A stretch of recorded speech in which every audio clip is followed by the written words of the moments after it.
Marcoleta should be given first the opportunity to present evidence at hand. It should not be evidence from the resource speakers, because the way how he is questioning now is that he is asking, elucidating evidence from the resource speakers. Madali siguro dito, Mr. Chair. Do you want to answer all the questions, Mr.Oaminal, para madali tayo?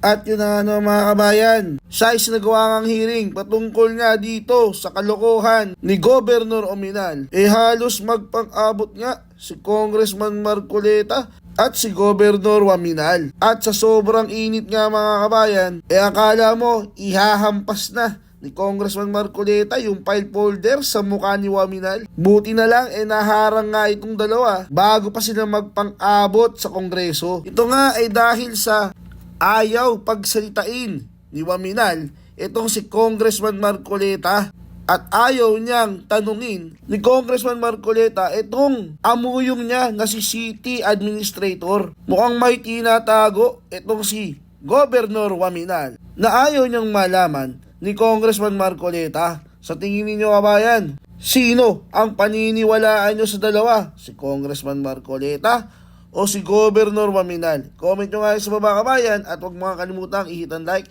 at subscribe button para updated ka sa mga uploads ko araw-araw kabayan. Panoorin natin ang kabuuan ng video ito. Sir, you have the floor for your questions. Thank you very much, Mr. Chair. I understand that... I give you 30 minutes, then if you still need, we go to a second round after all those who have been registered have been called, sir. Certainly. Mr. Chair, I understand that the city mayor is not on the Zoom and the city administrator will be the one to answer for him. Yes, sir. That is also my understanding. So my questions to the office of the mayor. Did you file a special civil action for expropriation against several residents in Osamis City on January 18, 2020 to give way to a housing project? City Administrator, please. Attorney Sama. Yes, Pwede. Your Honor. Yes, The city indeed filed, Your Honor. that's why. Yes. Yes, Your Honor. Isn't it true that the previous city officials approved a resolution dated February 18, 2019, seeking to stop the DPWH, the District Engineering Office in Tangub City, from undertaking the same project? Yes or no? That was before my assumption of office. I have no idea. No, Your Honor. I have no idea on that matter. Your Honor. Sir, can I interrupt you muna, sir? Yes. Can we request all those to take the oath with those in the Zoom, and those present, please stand up, and the COMSEC, please administer the oath. Mr. Chair, point of order. I was of the belief Yes, sir. that the hearing is not the way how it is in accordance with the role, which is the determination of the preliminary determination on whether or not we have jurisdiction. I yield. Actually, they are two separate things: jurisdiction and a preliminary determination of the evidence. They're two separate things, sir. They're not intertwined. Yeah, We have jurisdiction as the Committee on Rules on January 18 referred the matter of House Resolution 1197 to the Committee on Public Order and Accountability. Good government and public accountability. Good government and public accountability. Yes, Mr. Chair. And in accordance to our role, when the referral is being made by the Rules Committee to the Committee on Good Government, then we have to decide by majority of the members. Yes. present. After we hear the evidence, sir. That's why, Mr. Chair, but the way how we are doing now, we are now conducting an investigation as if there is already a determination on whether or not we have jurisdiction on the matter. Because the way how Marcoleta is now Sir. asking question, it is now as if the resource speaker is now considered as an adverse party. Sir, can I answer your point to parliamentary inquiry? Yes, sir. Actually, these are two separate things. Do not intertwine them. the first issue that you are raising is our jurisdiction. We have jurisdiction as stated because the Committee on Rules on January 18 referred it properly and properly received by the committee and referred this 1197 resolution to us. With regards to the preliminary determination, that is based on the evidence. We need ample time. It says there on paragraph 2 of Rule 2, Section 4. Can you read the second paragraph, sir? It says there we need to hear the evidence first. Yeah, if I will read the rule, Mr. Chair, which you are Yes. citing, Section 2 preliminary determination. Yes, sir. After determining compliance with the preceding section, the committee shall calendar in its agenda for preliminary determination a measure referred to it immediately upon receipt of the referral by the House of Representatives or upon receipt of the information in motu proprio cases. No, with proper notice to its member to determine whether such referral falls within its jurisdiction. So we have to determine whether the referrals that are being referred to us now falls within our jurisdiction. And the last sentence of this rule, Section 2, the decision of the committee whether to conduct an inquiry shall be by a majority vote of the Yes, members sir. of the committee in a meeting constituting a quorum. Sir, sandali lang. Nag-skip kayo ng paragraph. May tatlong paragraph po yan. Binasa niyo po yung first and third paragraph. Let me read the second paragraph. Okay. The author, which in this case is D.S. Marcoleta, shall be given the opportunity to formally present their allegations, claims, and identify, delineate, or simplify the issues involved before the committee, which means a hearing.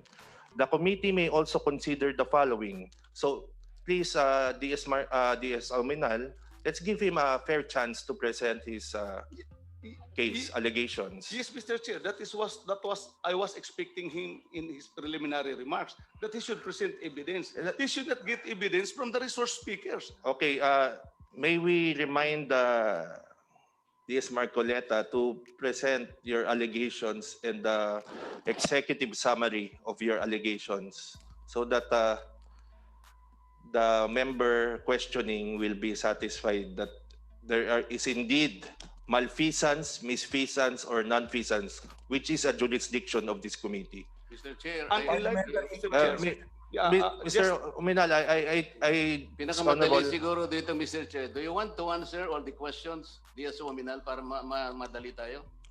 Sir D.S. want to Marcoleta, answer please the address question? the chairman first. Do not address the other member directly. Mr. Chair, if D.S. Oaminal wanted to answer all the questions, that's okay with me. Para let us spare the resource persons already. Because he's not even the resource D.S. person. Marcoleta, Mr. Chair, this is Mr. Chair. this is I want to focus on the events of those demolition happening on the Sapin City, not Precisely. personality, sir. Yes. I want to be focused on the issues at hand and the violations of law, and if there indeed is malfeasance or misfeasance in this case. That's my only objective here, not debate, not mano-imano. So, I Yes. hope pagbigyan mo po ako doon. Yes, Mr. Chair. Kanina pa, binabanggit ko na. The demolitions were undertaken during the pandemic, and then there were no court demolitions issued. The buildings were constructed on private lands, not owned by the city government. One component of that project was even erected on a public land, which is inalienable, not disposable. The project, Mr. Chair, is implemented. I think the notice to proceed was, I think, September 2019. And I'd like to know when it was started, because I believe it was started only mid of 2020. But there is a report I will show to this body that as of January 31, 2020, that project, specifically Building 1, was already 71.36% complete. How's that? The notice to proceed was September 23. 2019, but the construction is yet to start in May of 2020. How come there is already a completion at the rate of 71.36%? I asked the office of the DPWH, central office. They say that the project engineer on the ground is the one feeding through an application called PMCA. This is a a computer-generated report, meaning to say, if the project engineer has access to that system, he will feed the information to the system so that even the project is not yet started, it's already 71.36%. I'd like to ask the COA, why was it permitted? Is the COA looking into this? Is the WD, Okay, DPWH I now looking understand into the this? line of questioning. So, DS-Ominal, can we give him time to present his case by asking the COA and DPWH these questions and the Osami City government? He needs to ask them. Mr. Chair, if that is the role, that the evidence to be adduced by the author or by the complainant will be from the prospective Actually, adverse witness. Mr. Chair, yes. as a matter of fact, this is the point raised as I listened from the Honorable Ching Beluso. He was raising the point on point order that DS Marcoleta should be given first the opportunity to present evidence at hand. It should not be evidence from the resource speakers, because the way how he is questioning now is that Okay. he is asking, elucidating evidence from the resource speakers. Remember, they are resource speaker. That's why under our rules, it's only witness or adverse party who should be sworn under oath when we are already in our proper investigation. Actually, it is not written in any rule that we cannot swear them under oath. As long as the chair sees fit that invited guests be given the oath, then he can decide on that. Well, no problem with that, Mr. Chair. But my only point in connection also with the point of order raised by the other members is that it should be the author should present the evidence at hand to us now. The Mr. Chair, documentary may I answer evidence that? and other. Okay, And then we will decide. Yes, sir. May I answer that? I've heard that already twice. Let's give him the opportunity to present his case, sir. Yeah, okay. Okay, sir. I have several pieces of evidence, Mr. Chair. As a matter of fact, they are from A to U. Please tackle them one by one, because so to simplify the issues before we proceed to the interpellations, Mr. Sponsor. You are recognized, sir. Thank you, Mr. Chair.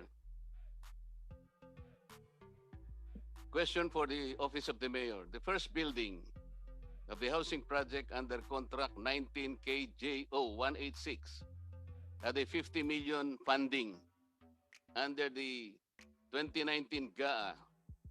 That is correct, Mr. City Administrator? Mr. Chair, I thought DS Marcoleta will present an evidence, not questioning the resource speakers. How can I present my evidence, Mr. Chair, if DS-Oaminal keeps on interrupting this representation? No, Mr. Chair, Yes. can I request for 5 minutes break? 5 minutes break. Yeah, so we can discuss this Okay. matter. Suspension for 5 minutes. Thank you, Mr. Chair.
At muli kabayan, kung bago ka pa lang sa akin channel, huwag mo kang kalimutang i-hit ang like at subscribe button at magkita-kita tayo ulit sa mga susunod pang video.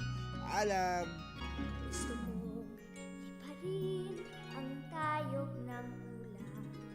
Gusto kong sisirin ang lalim ng dagat. Gusto kong akyatin ang